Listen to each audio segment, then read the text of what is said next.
Voilà. Donc alors, je vais commencer par vous montrer ce qu'on va développer comme interface. C'est une interface en fait un peu interactive qui va nous permettre de. Donc alors c'est une interface que moi je vais développer devant vous. Donc alors pour la gestion d'une liste de produits. Et alors, vous allez développer la même chose mais pour la gestion de titres d'élèves. C'est un petit peu la même chose. Et donc alors là vous allez avoir donc un titre. Donc alors vous allez avoir la possibilité de filtrer sur cette liste de produits. Avoir un bouton qui va nous permettre d'afficher et de cacher des images et avoir une liste de produits. Voilà. Et comme vous le voyez, on va utiliser Bootstrap pour donc bien formater le tout. Donc alors, ici, Filter by, on va avoir la possibilité d'implémenter la possibilité de trier les lignes du tableau en fonction de la valeur saisie ici. Ça va se faire instantanément. Donc, vous tapez et en même temps, la liste va se trier automatiquement. Ensuite, euh, afficher ou cacher donc des images en cliquant sur ce bouton. Comme ça, vous aurez l'occasion de voir comment on peut faire le to-way binding. Suite à un clic, on va changer des valeurs à des propriétés dans la classe TypeScript et vice-versa. Et donc alors, on aura l'occasion d'utiliser Bootstrap donc voilà, pour ce formatage. Et ces étoiles, on va utiliser Font Ensemble pour afficher ces étoiles. D'avoir l'occasion de voir comment on peut exploiter donc alors Font Ensemble dans le cadre d'une application Angular et comment installer donc une librairie externe. Donc d'abord, donc ici, je reprends un peu le schéma d'avant et donc ici, je vous explique un peu. Donc la structure d'un composant. Donc alors la structure d'un composant, donc elle est composée d'un template d'une classe UPD metadata. Donc les templates, ce sont des view layouts créés avec de l'HTML. Et donc alors, les classes, c'est du code TypeScript. Il contient des propriétés et des méthodes avec des données supplémentaires ici. Donc pour Angular, qu'on va définir sous forme de décorateurs, ce qu'on appelle des decorators. Voilà. Donc alors, comment ça se présente un composant?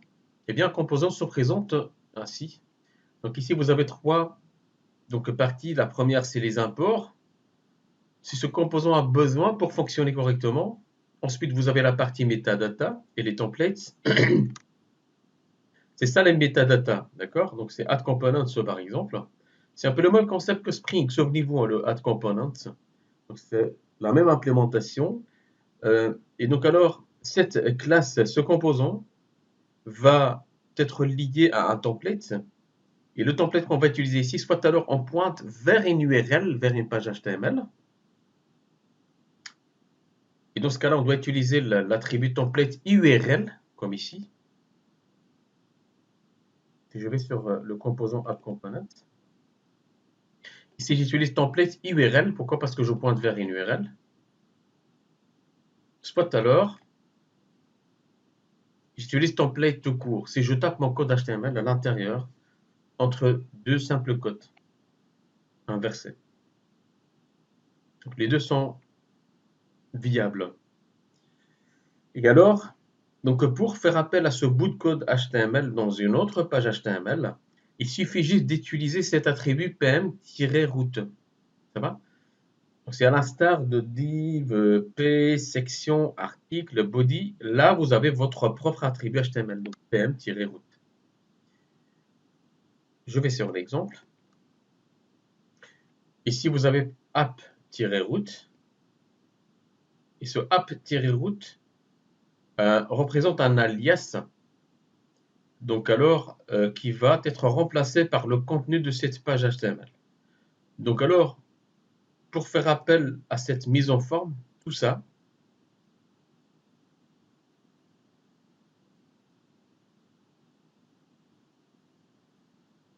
donc alors ça c'est une mise en forme. Pour faire appel à tout ça, il suffit simplement, dans une autre page HTML, indiquer le app-route. Donc le app-route. Si je vais sur, je ne sais pas si c'est ici, voilà. Si je vais sur la page principale, le index.html, ça c'est la page principale. C'est ici qu'on va définir notre page HTML. Parce qu'en fait, une application Angular, c'est une application Single Page Application. Donc, Single Page, SPA, on appelle ça des SPA, Single Page Application. Dans toute l'application, vous n'aurez qu'un seul tag HTML, un seul tag head et un seul tag body. Et quand vous passez d'un composant à l'autre, eh bien, ces composants vont être, donc le contenu de ces composants va être injecté dans cet attribut, dans cette balise, dans cet élément HTML. Donc alors, le fait de mettre app-route ici va nous permettre de remplacer cet alias que nous, on a déclaré ici par tout le code qu'on a ici, components.html. D'où le fait que ça, c'est une page HTML, mais là, vous n'avez pas ce que vous avez vu avec moi d'habitude. Là, vous n'avez pas le head, le body. Là, vous avez simplement un bout de code HTML. Ça va? C'est une partie d'une page, ça. Et c'est ce qu'on va faire, en fait. Chaque fois, on va injecter des bouts de code HTML dans le fichier index.html général principal. C'est clair pour toi, Théo, ou pas? Si tu dois expliquer ça, tu sens capable? Leur expliquer, j'aurais peut-être un peu de mal, mais dans l'ensemble, je pense avoir compris. Et Sylvain, ça va? Ouais, je pense avoir compris aussi. Mounir, dans l'index .html, on mettra le header et le footer, par exemple, enfin les autres, par exemple, articles, les autres pages, on fera des components HTML. C'est ça, oui. Bah, parce qu'en fait, ça, c'est un exemple qui a été généré simplement. Donc, il contient, c'est un exemple minimaliste, en fait. Il contient vraiment une structure basique, minimaliste. Donc, simplement, qui va vous permettre de voir en quoi, donc, alors, l'anatomie et l'architecture d'une application Angular. Et alors, après, et donc, alors, je pourrais vous montrer nos projets en production, qui sont en production pour l'instant. Ils sont hyper développés. Mais voilà, pour ne pas vous faire peur, je vous montre vraiment donc une structure vraiment basique. Effectivement, on peut créer par exemple des éléments, par exemple app footer, app header, app footer client, app footer admin, c'est pas ce que je veux dire. Et on peut les mettre les uns à la suite des autres ici. Donc alors, pour répondre aux besoins du client qui a un besoin conséquent. Tu vois? Okay. Tu peux jongler avec ça quand tu veux, du moment où tu comprends un peu le principe et l'architecture et la philosophie derrière tout ça. Et ce n'est pas nouveau, pour moi, c'est des copier-coller qui a grandi dans les langages de programmation. Je vois que ce sont des copier-coller. Ils ont copié ça de Java. Java, ils ont copié de Microsoft. Et quand Microsoft a copié de Java, et PHP copié de tout le monde. Et, et ce sont des implémentations qui marchent. Alors pourquoi pas ne pas les utiliser? Bah, tant mieux, bingo pour vous.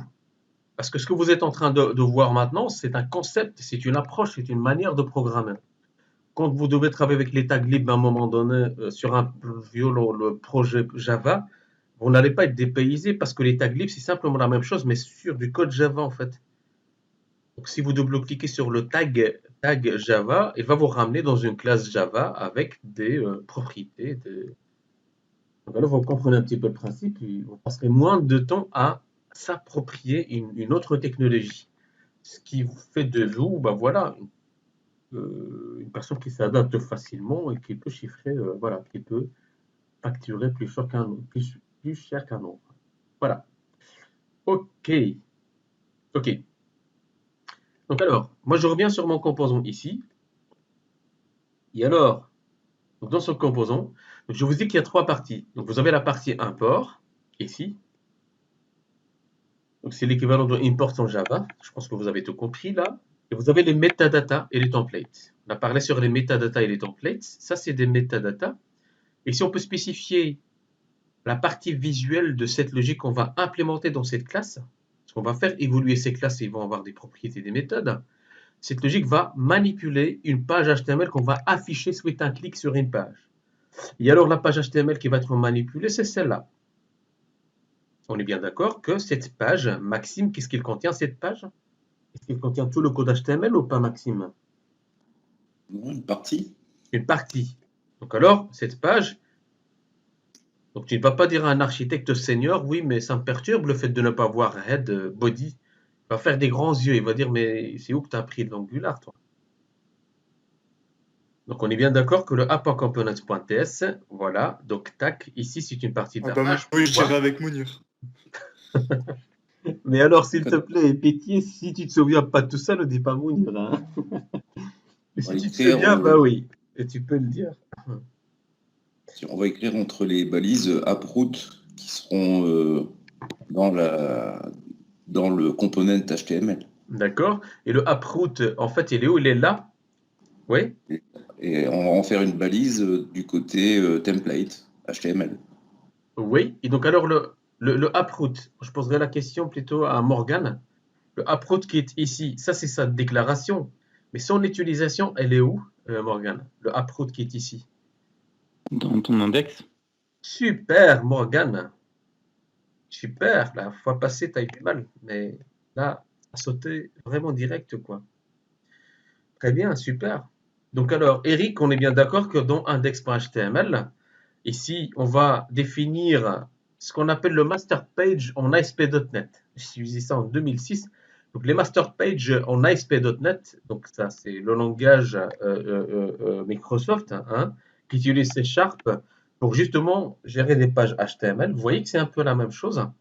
Le master page, c'était des pages master, donc c'est les pages principales, la page principale. C'est ici qu'on ajoutait donc les liens vers les fichiers CSS, machin et tout.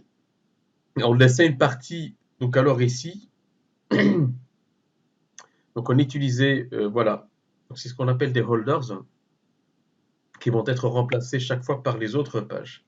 Donc alors, à partir de l'index, tac, j'affiche la page principale, je scrute le code, taf, taf, taf, pour moi tout est interprétable, hop, AppRoot, je ne sais pas ce que c'est, d'accord, c'est une application Angular, AppRoot est défini quelque part dans les modules Java, eh bien, je vais scanner donc toute l'application en passant par le app module. Et dans le app module, j'ai le bootstrap, j'ai le app components. App components, hop, je suis là.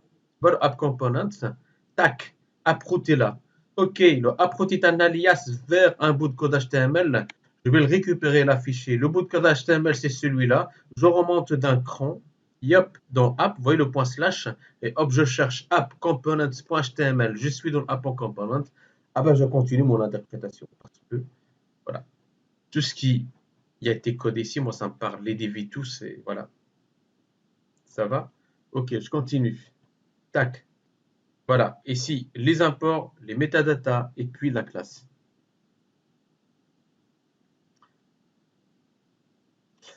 Donc je vais dans le app, Les .components.model. metadata, c'est le selector, hein, c'est ça? Metadata, c'est Oui, selector. le selector, en Décor. fait, c'est l'alias, c'est l'attribut, c'est l'élément HTML que toi tu as créé. C'est ça que tu appelles metadata. Oui, c'est ça les métadatas, c'est ça. Donc c'est le app components avec ses attributs ici, toute cette partie. D'accord. Oui, Maxime, le mot-clé export, signifie quoi?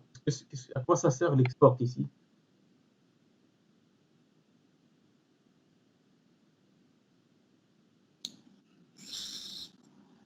Bah, c'est pour l'afficher sur la single page, c'est ça? L'export, à quoi ça sert l'export? Tu rends ta classe publique. C'est pour pouvoir utiliser cette classe ailleurs. Donc c'est ça, en Java. C'est public, tu vois? Ouais, Tu vois, Maxime? d'accord. C'est pour pouvoir la réutiliser ailleurs. C'est ça, ouais. Donc c'est pour la rendre accessible à partir d'autres classes. Tu vois ce que je veux dire ou pas? Ouais, ouais. C'est très important de bien comprendre ça. Et retiens bien ça parce que voilà, donc si tu postules pour un poste front, on pourrait te poser ce genre de questions dans un entretien technique, tu vois. On va mettre public, on va te dire, mais c'est quoi qui ne va pas dans ce bout de code TypeScript? Tu vas voir public, tu vois, si tu ne sais pas en fait que c'est comme ça que ça marche, tu ne pourrais pas répondre en fait à cette question. Euh, Donc alors, classe et puis le nom de la classe, donc component name, donc when used in code, ok. Donc alors, quand vous utilisez cette classe quelque part, c'est le nom de cette classe que vous allez instancier avec le mot-clé new, hein, parce qu'on est dans un paradigme orienté objet ici. Grâce à quoi? Grâce à TypeScript. Merci Microsoft. Et donc alors, ici vous avez, donc là par exemple, je peux programmer alors un attribut title, donc page title. Avant, dans les autres langages de programmation, en Java par exemple, vous mettez string page title et vous pouvez l'initialiser à hello tout le monde. D'accord? On peut faire ça. Or, là, il me signale des erreurs. Pourquoi? Parce que on s'est dit que oui, pour les développeurs juniors, on va encore les embêter encore plus. Même si ça marche comme ça, nous, on va faire comme ça, rien que pour les embêter. Voilà. Ça veut dire la même chose, ça va? Là, je n'ai aucune erreur, vous voyez, là, ici. Et apparemment, le string ne sert pas, en fait. Si tu l'enlèves, ça marche quand même. Ce que tu dois faire, tu dois quand même typer tes variables. C'est ça l'objectif. Souvenez-vous tout à l'heure, ce matin, je vous ai dit que TypeScript est un langage typé. Si je le retire et que je sauvegarde, donc il ne fera rien. En fait, par défaut, il sera du type any. Si je fais comme ça. Par contre,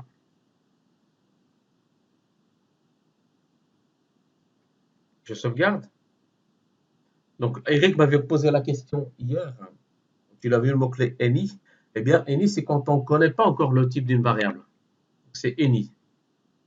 Par contre, si on affecte une chaîne de caractères, il va typer page title à string parce qu'il a déduit le type, tu vois, à partir de la valeur qu'on a utilisée ici. Ça va?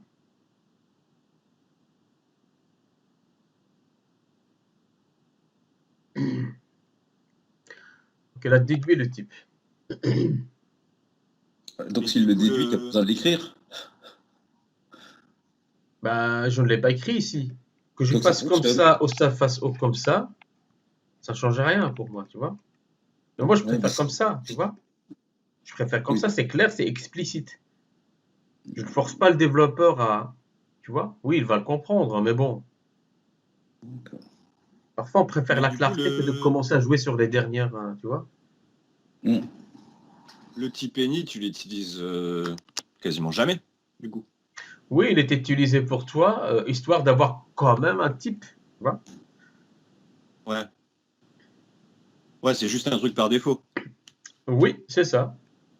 Mais le type, en fait, il est vieux, c'est un vieux type qui existe depuis le temps, hein. Je l'ai utilisé, en fait, donc quasi tout le temps, quand je développais avec JS. Et ça existe par défaut, effectivement, ouais. Maintenant, donc, ce qui se passe en fait ici, c'est que quand j'appelle ce composant, c'est ce contenu HTML que je vais afficher. OK? Moi, j'aimerais alors afficher un petit bout de code ici. Je vais mettre template ici. Donc, je vire tout ça. Et je vais créer une div. Et dans cette div, je vais créer un H1. OK? Donc, alors,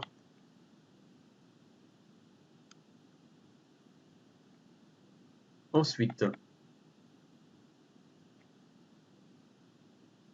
je vais... Donc là, vous voyez qu'il y a un problème. En fait, ce qu'il faut utiliser ici, ce n'est pas les simples codes, c'est le code inversé, là. C'est Alt GR7, c'est ça? Non, c'est l'autre. Bon, j'ai un slide qui... Ouais, c'est ça. Ouais. Je ne sais plus ce que c'était.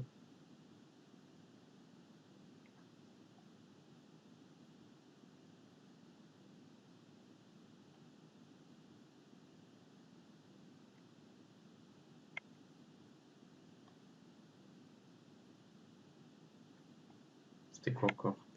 Apparemment, il faut faire 2 fois Alt 7 et ça fait Alt GR 7 2 fois. Ah, non. Voilà. Ah non, toi, ça t'a fait pas. C'est... Moi, c'est l'inverse, en fait. C'est Alt Si, GR... C'est inversé, ça. Oui, c'est inversé, Oui, oui. parce que c'est pour faire l'interpolation. Bon, non. Ah, ça, c'est bon. Hein. Ouais. Donc c'est un peu tordu, c'est pour ça que je préfère en fait passer par des pages HTML. Mais ici pour vous Oui. montrer un peu ce qui existe, car vous risquez de faire la maintenance d'une application, donc la maintenance d'une application qui a été programmée ainsi. Donc alors, voici, vous le savez maintenant comment ça marche. Donc alors, le HGR, ok, donc normalement, oui, une fois que vous avez fait ça, donc alors vous pouvez faire un retour à la ligne, ça ne pose pas de problème. Et donc alors ici, on peut faire un truc comme celui-là, tac, ici, j'ai page title, je peux l'appeler ici, tac, espace. Mais Munir, il faut les fermer parce qu'on dirait Ouais, que ouais, ouais, je vais tu as les mis en fermer. commentaire. Je vais les fermer. Euh, je vais les fermer. Et donc alors c'est ici que je ferme le truc. Voilà, ça va? Donc alors, Ouais. histoire de rendre un peu mon code lisible, je vais faire comme ça.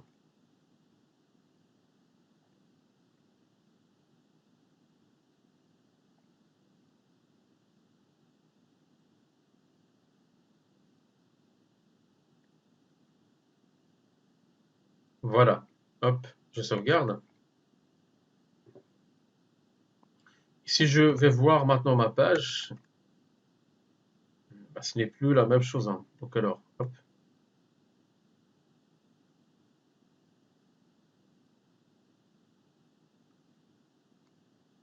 Hello tout le monde, voilà. Ça va? Vous voyez un petit peu ce que ça donne? Donc ça c'est le component, ça c'est le decorator.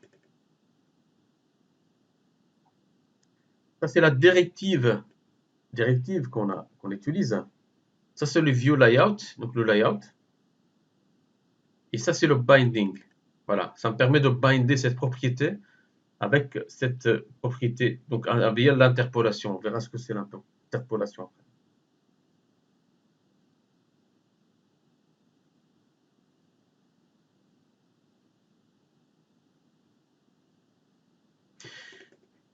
Donc alors, donc voici l'exemple ici. Donc voici quelques explications. Donc c'est ce que je viens d'expliquer là. Je détaille un petit peu le decorator, simplement. Voilà. Voilà, c'est ce que je vous ai expliqué hein, donc ici. Et là, voilà. Donc ici, sachez que Angular est modulaire. C'est-à-dire que, que vous avez des librairies en fait, que vous pouvez appeler d'une manière dynamique. Donc sur cette application, on avait une lenteur en fait lors du chargement. J'ai demandé aux développeurs de rendre le chargement dynamique. C'est pour ça qu'on a gagné. Moi, j'ai galéré donc alors pour trouver des systèmes de cache. J'ai cherché des hébergeurs en fait qui sont aux alentours dans les pays voisins. J'ai passé beaucoup de temps à chercher une solution et donc alors j'ai eu du mal. Mais le Cloudflare, en fait, c'est un système de cache. Eux non plus n'avaient pas une solution en fait euh, optimale.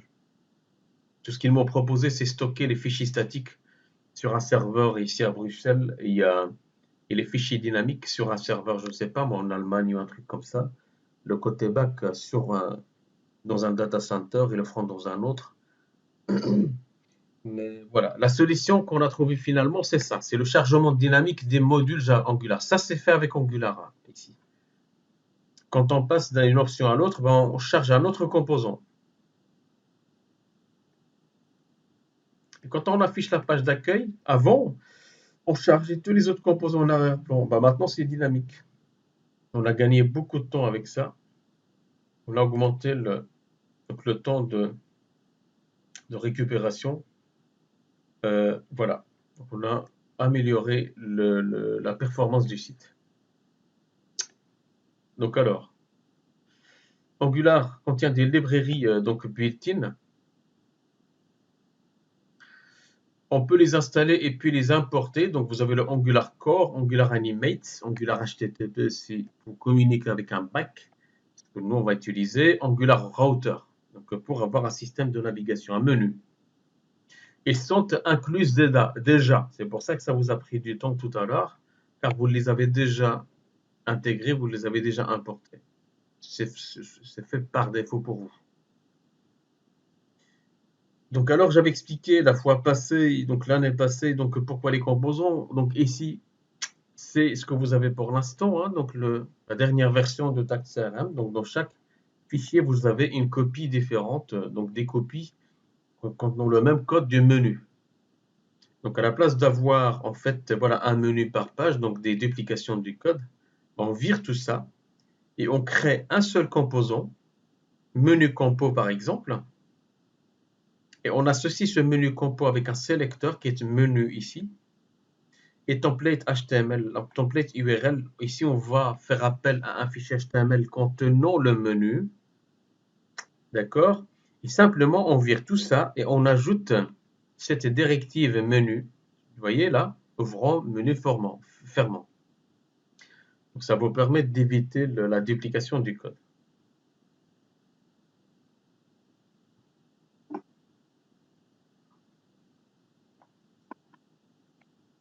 Donc, alors, vous voyez avec moi ici. Donc, ça, c'est les pages de votre application Tact CRM. Dans ces pages, à chaque fois que vous passez d'une option à l'autre, vous voulez quand même garder ce menu à gauche disponible et accessible. On va refactoriser notre code et on va mettre le tout dans une nouvelle page HTML qu'on va appeler menu.html. Je demanderai un parmi vous en fait, qui réexplique un peu ce que je suis en train d'expliquer maintenant, simplement pour voilà, voir un petit peu si tout le monde a compris. Donc alors, vous avez des pages HTML et dans chaque page, vous avez des menus. Ces menus sont dupliqués ici. Donc alors, duplication veut dire que mauvaise architecture. Donc alors, ce menu, on va le virer. On va créer un composant Angular qu'on va appeler menu compo par exemple. Ce menu compo va avoir un sélecteur menu qui va nous permettre d'utiliser ces sélecteurs à la place de ce code ici menu. Hein, et ce sélecteur va être associé avec un bout de code HTML. Donc c'est une page HTML qui va contenir quoi? Qui va contenir la liste des options. Donc client, dépenses, facture, vous voyez? Et cette liste d'options, soit tout à l'heure, on va la récupérer à partir du code TypeScript. Donc ce serait une variable options ici, qu'on va appeler dans une boucle ici, parce que maintenant vous allez pouvoir utiliser des boucles dans des pages HTML. Options, on va l'alimenter à partir d'un service qu'on va appeler service menu.getAllOptions par exemple.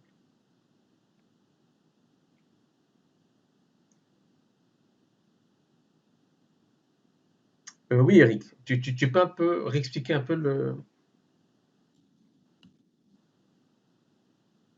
Oui. La présentation d'un composant, c'est ça? Oui, donc ce slide en fait, ce whiteboard. Donc l'idée, c'est créer un composant avec, on va créer un composant, par exemple, menu. Si lui donner l'idée, c'est lui donner un nom qui correspond à la tâche qu'on va faire. Dans notre cas, c'est menu. Une fois qu'on a créé cette composant, il vient intégrer une page HTML, une page CSS, une page SPET et une page et un fichier TS. Et c'est là on va faire la logique de cette composant. Voilà, qu'est-ce que je pourrais te dire d'autre? C'est ça, et on appelle cette page en fait dans toutes les autres pages. Ça va, Sébastien Voilà. Taron, pour toi? Ça, Sébastien.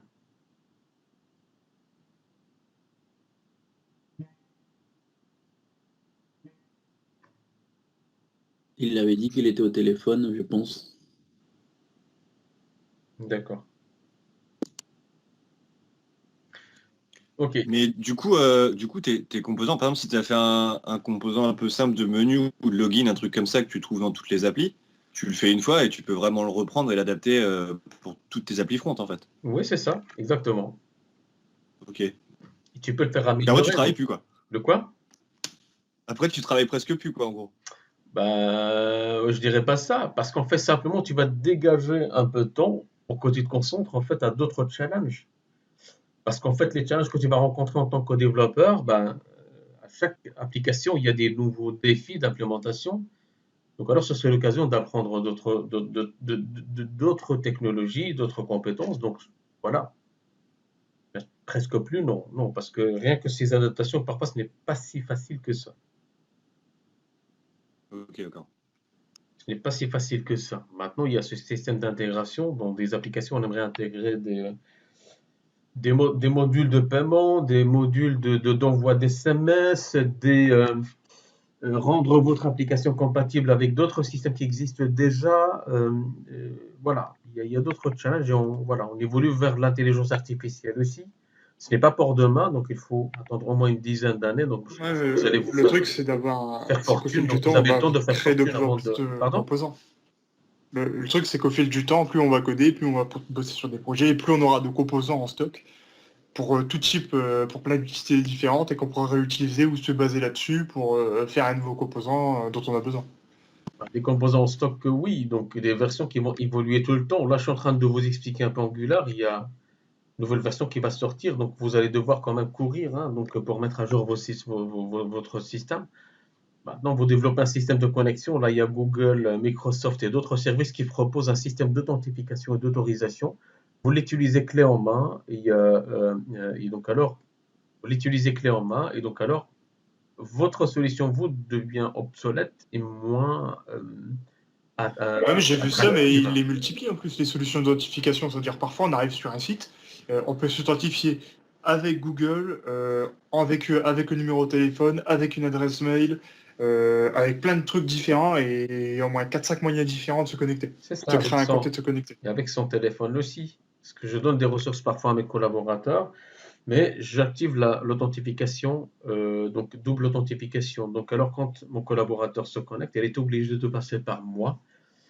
C'est-à-dire je reçois une notification, un SMS avec un code, et alors donc j'introduis le code, et comme ça lui il a accès. Parce qu'au travail, c'est pas toujours évident la sécurité. Et donc alors ils doivent accepter le fait que j'ai besoin de contrôler. Ils ne doivent pas me dire est-ce que vous ne me faites pas confiance, machin et tout ça. Non, moi je ferme cette porte. Et donc alors, pour accéder à une ressource, en fait, où il y a des clients, des applications qui tournent pour des clients, tu dois passer par moi. Sinon, tu n'as pas d'accès. Ça ne rigole pas. Ça ne rigole pas. Il y a... Oui, oui, il y a des modules, en fait. Donc, par exemple, sur nos applications .NET, donc on a un module qu'on réutilise chaque fois. Et ce module, en fait, une fois qu'on l'a intégré, on a tout ce qu'il faut. Le contrôle de la complexité du mot de passe. Donc alors quand il essaye par exemple 3 ou 5, c'est nous qui paramétrons ça 5 fois de suite, on bloque son accès pendant 20 minutes, pendant une demi-heure ou bien pendant toute une journée. On log en fait donc ces tentatives et les mots de passe qu'il tape pour détecter est-ce que c'est un robot ou pas, tu vois. Donc c'est un module complet en fait. On donne la possibilité de se connecter via Google ou bien via Facebook ou bien via un autre système. On peut activer l'authentification via un SMS, tu vois. Donc alors, ça rassure un peu l'utilisateur quand il voit des choses comme ça. Il se dit que c'est voilà, c'est une boîte sérieuse, quoi.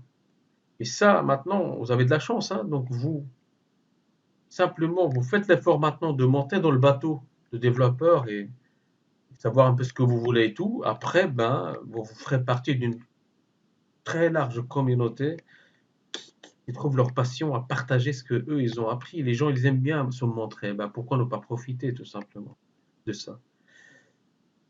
Et donc alors, je continue. Là, franchement, je détaille un peu ce que je vous explique. Enfin, je vais avant les slides, mais si je vois que vous suivez, vous comprenez, en fait, ben voilà, moi, tout est documenté ici. Maintenant, je vais passer à la démonstration. Donc ici, je vais vous... Bah moi, je comprends la logique, mais faut pratiquer, quoi. Bien sûr. Parce Bien qu'avant, sûr. en fait, là, on comprend, mais dans 2 heures, quand on va revenir sur la page, on va revenir sur l'arborescence, on va dire, ah, ça sert à quoi déjà, ça? Ben, quand tu te poses cette question, tu reviens sur le support. Parce que dans le support, D'ailleurs, en fait, justement, en parlant de support, j'aimerais savoir si quand sera dispo ce qu'on a fait pour les exos en JavaScript, les corrections. Parce que j'ai vérifié, j'ai pas trouvé les corrections. d'accord. Une seconde. Tac.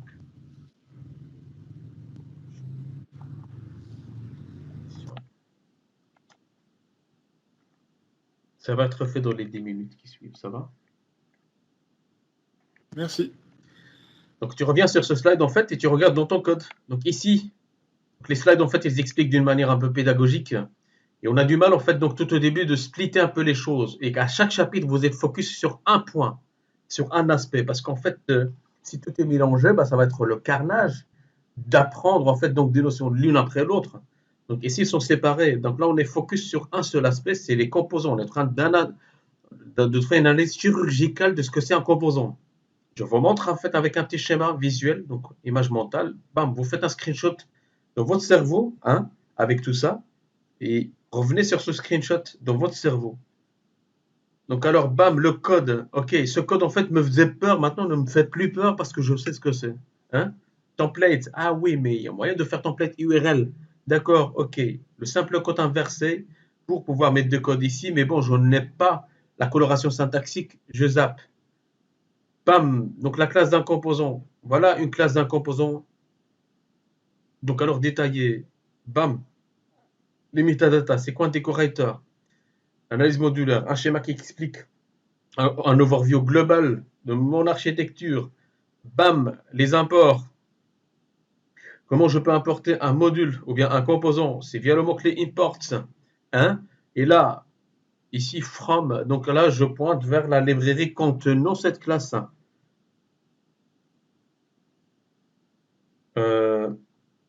Contenant cette classe. Et voilà. Ok, donc là, encore une fois, je reprends. Donc ici, vous avez le app.module.ts. Donc c'est le bootstrap, c'est celui qui va bootstrapper votre application. Ça n'a rien à voir avec le module framework bootstrap. Donc ici, je spécifie le composant qui va être déclenché lors de lancement de l'application. C'est app components. Bam, app components. Voici le code de app components. Donc, voici le template URL qui va être déclenché. Et bien c'est celui-là. Donc ce tag va être utilisé dans index.html, ce qui fait que j'ai une page normale qui s'affiche correctement. Ok. Donc alors, moi je vais sur hop.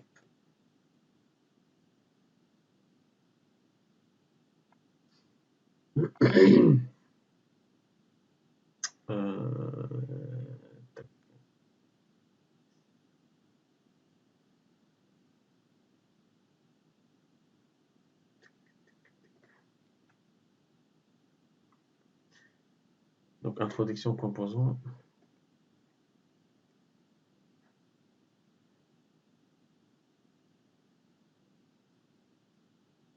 Index.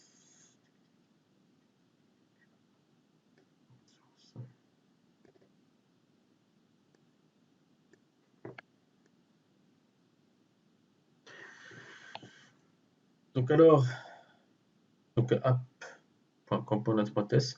Donc alors quand vous générez une application, il va vous créer un fichier, donc app.component.spec.ts. Ce fichier, c'est juste pour tester votre développement. Vous pouvez le supprimer. Ce n'est pas le but ici. Le .spec.ts, vous pouvez le supprimer si vous voulez. Donc ne vous prenez pas la tête avec. Maintenant, oui, donc alors, donc app.component.ts. Donc alors, vous pouvez soit alors donc, injecter votre code ici, soit vous faites appel à un code HTML externe.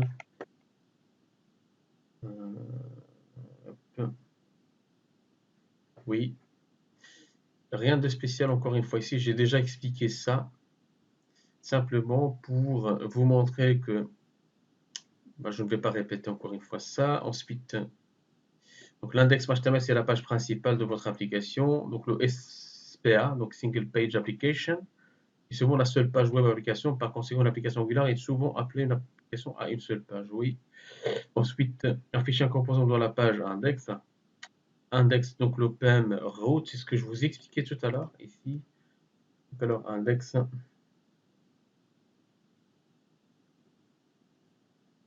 Voilà. Hosting application comme Angular compile les directives. Vous avez la logique et puis vous avez le code ici. Donc alors app.module.ts. Donc alors le browser module, donc vous avez le app module, app components. Donc alors ici le app module fait appel à app components. Bootstrap app components, c'est ce que j'ai expliqué donc la fois passée.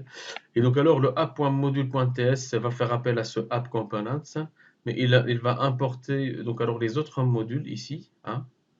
Donc si vous allez voir là, app.component.module. Donc alors pour le bon fonctionnement donc alors de ce module, donc on a besoin d'importer alors donc faire ces imports. Voilà, donc ça fait partie de Angular. Donc ce sont des modules qui font partie du framework quand même. Donc le routing, vous l'avez ici parce que vous avez choisi lors de la génération que routing yes. Pourquoi? Parce qu'on prévoit la présence d'un menu dans notre application. Voilà. Donc démo, hop, exécuter l'application, hop, c'est bon. Mise en pratique. Donc alors, ce que vous allez faire, vous allez créer une application qui va vous permettre de gérer les tuteurs d'une école. La première étape est de créer un projet Angular.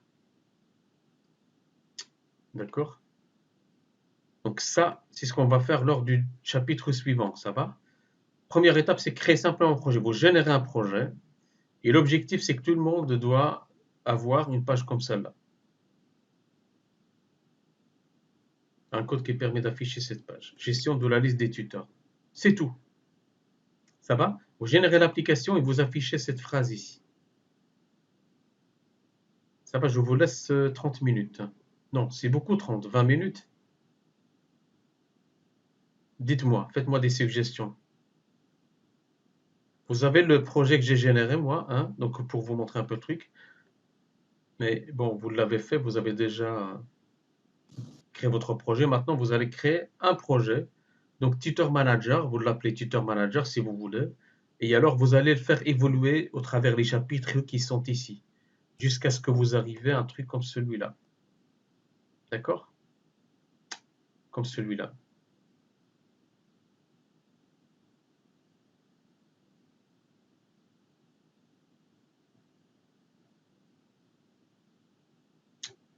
Donc, raté. Bah, le screenshot que je vous ai montré tout à l'heure. Bon. Ici. Non, donc là, tu veux juste qu'on rajoute, qu'on affiche juste sur la page, qui est normalement vide là pour le moment, un composant avec du code HTML dans ce composant. C'est ça. Qui du coup va L'objectif, c'est s'afficher d'avoir sur un notre. développement comme celui-là, mais d'abord, vous affichez simplement une phrase. Vous ne faites pas ça. Ça, on ne l'a pas encore vu. Ça va?